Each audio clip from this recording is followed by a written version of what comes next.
ఎలక్షన్లు అనగానే పార్టీలు జెండాలు గుర్తులు గుర్తుపట్టే లీడర్లే యాదికొస్తారు. ఎవరికి ఏ పార్టీ టికెట్ ఇచ్చింది, ఏ లీడర్ ఏడ నిలబడ్డాడు, ఎవరెట్లా ప్రచారం చేస్తుర్రు, రోడ్ షోలేంది, ర్యాలీలేంది, పైసలు వంచుడేంది, మందు దాపుడేంది అని గివ్వే చూస్తారు. కానీ పార్టీల గుర్తుల మీద నిలబడ్డోళ్లే కాదు, సొంతంగా నిలబడ్డోళ్ళు కూడా ఉంటారు. గాళ్ళు మన కాడ ఒక్కలంటే ఒక్కలు కూడా గెలవలేదు, కానీ ఎవరు ఓడిపోవాలనో డిసైడ్ చేసిండ్రు. అట్లనే గిది కూడా మహబూబ్ నగర్ లో బీజేపీని గెలిపించి కాంగ్రెస్ నోడగొట్టింది ఎవరంటే నోటా. హౌ డీకే అరుణ మేడానికి 4500 మెజార్టీ వస్తే నోటాకు 4300 ఓట్లు పడ్డాయి. వీళ్ళంతా కాంగ్రెస్ కేస్తే వంశీచందర్ రెడ్డి సార్ ఎంపీ అవుతుండే. ఓ చిన్న పార్టీకి 6000 వచ్చినాయి. అవి పడ్డ రిజల్ట్ ఇంకో తీర్లుండు. అంతేకాదు పేరు తెలియని చిన్న పార్టీలు ఇండిపెండెంట్లకు వచ్చిన ఓట్లు 50000.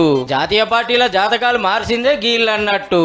ఇక మెదక్ల బీజేపీ రఘునందన్ రావు సార్ కు 39,000 ఓట్ల మెజార్టీ వస్తే సొంతంగా నిలబడ్డోళ్ళకి 81,000 ఓట్లు పడ్డాయి. జైరాబాద్ లో కాంగ్రెస్ సురేష్ షెట్కర్ సార్ మెజార్టీ 46,000 అయితే ఇండిపెండెంట్లకు 50,000 వచ్చినాయి. గాళ్లతో ఏమైతుంది, గాళ్ళని వాళ్ళు తెక్తారు అనుకుంటే వాళ్ళే గెలిచేటోళ్ళ నోడగొట్టిండ్రు, ఓడేటోళ్ళని గెలిపించిండ్రు. 17 పార్లమెంట్ సీట్లలో 471 మంది ఇండిపెండెంట్లు నిలబడితే 9.5 లక్షల ఓట్లు పడ్డాయి అంటే చూడురిగా. ఎక్కువ వరంగల్ 85,000, తక్కువ హైదరాబాద్ లో 9.5 పోటీలు ఉన్న వాళ్ళు ఎవరు నచ్చకుంటే నోటాకేస్తారు. మల్కాజిగిరిలో 3 పార్టీల నుంచి ముగ్గురు మొత్తం 22 మంది నిలబడ్డా 13,000 మందికి ఎవ్వరు నచ్చలేదట. ఆదిలాబాద్ లో 12 మంది పోటీలుంటే 11,000 మంది నోటాకే ఓటేసిండ్రు, మంచోళ్ళం పెట్టలేదని. వరంగల్ 8,000 ఓట్లు నోటాకే పడ్డాయి. తక్కువ పడ్డాయి అంటే హైదరాబాద్ లో 2,900.